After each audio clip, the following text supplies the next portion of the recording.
चला तर आपण झुणका बनवणार आहे, म्हणजे पिठलं. त्यासाठी साहित्य लागणार आहे. इथं मी कोथिंबीर घेतल्या, लाल मिरची घेतल्या, कोथिंबीर. इथं मी पीठ आहे ना थोडं पाण्यात टाकून पातळ करून घेतले असं. आणि ही आमचं लसूण, जिरं आणि खोबऱ्याचा मसाला आहे आणि हळद. चला तर पहिल्यांदा आपण तेल टाकून घेऊ.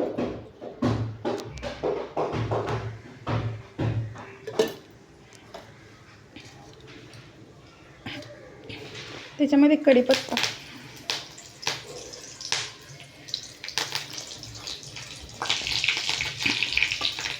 त्याच्यामध्ये आपण जिरं टाकलेले आहेत ऑलरेडी मसाल्यामध्ये.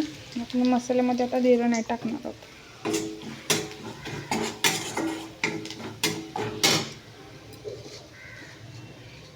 लाल मिरची बारीक केलेली,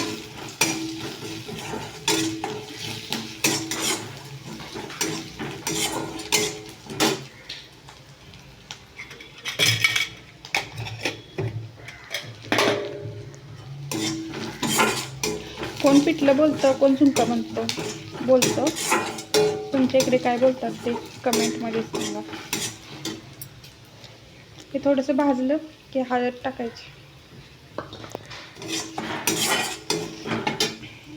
आणि नंतर हे जे बेसनचं थोडं पाणी घालून जे केले ना ते मिश्रण ओतायचं ह्याच्यामध्ये. आम्ही दोघांसाठी करतोय त्याच्यामुळे आम्ही थोडंच बनवतोय.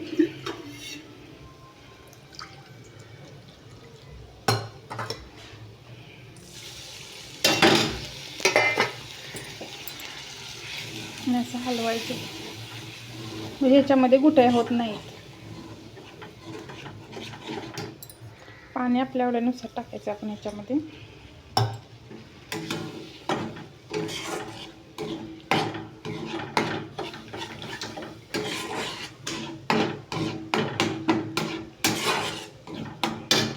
वरून कोथिंबीर,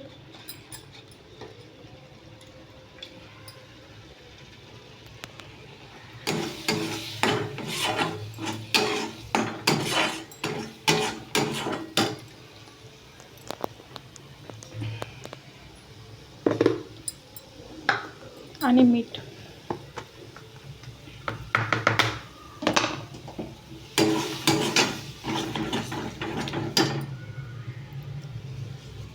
चवीनुसार मीठ टाकायचं.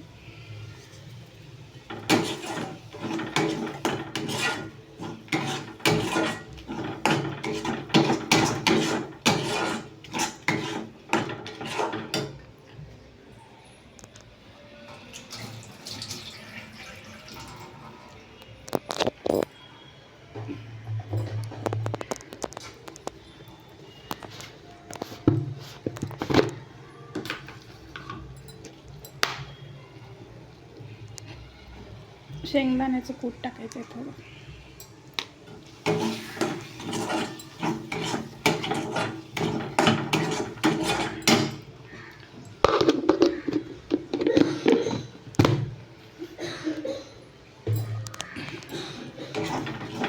थोडी वाफ काढायची याला ताट ठेवून,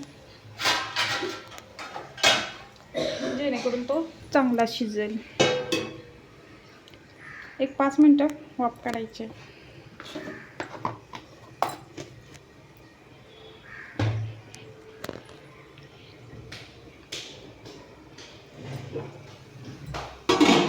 हा बघा शिजलाच आहे. तुम्ही ह्याला भाताबरोबर, भाकरीबरोबर खाऊ शकताय.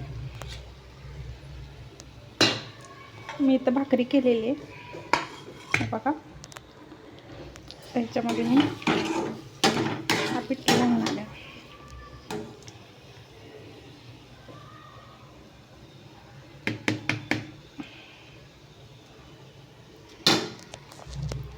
चला तर मग परत भेटू दुसऱ्या रेसिपीमध्ये.